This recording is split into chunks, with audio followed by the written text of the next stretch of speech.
वसे सुनवाम सोममराति यतो निदहाति वेदः स नः पश्यदति दुर्गाणि विश्वानावेव सिन्धुम् दुरितात्यग्निः तामग्निवर्णाम् तपसा ज्वलन्तीम् भैरोचनीम् कर्मफलेषु जुष्टाम् दुर्गाम् देवीगुम् शरणमहम् प्रपद्ये सुतरसि तरसे नमः अग्ने त्वम् पारयानव्यो अस्मान् स्वस्तिभिरति दुर्गाणि विश्वा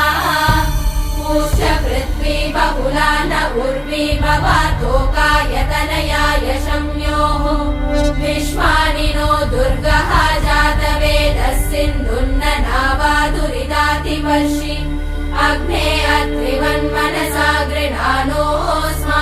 बोध्यभिता तनूना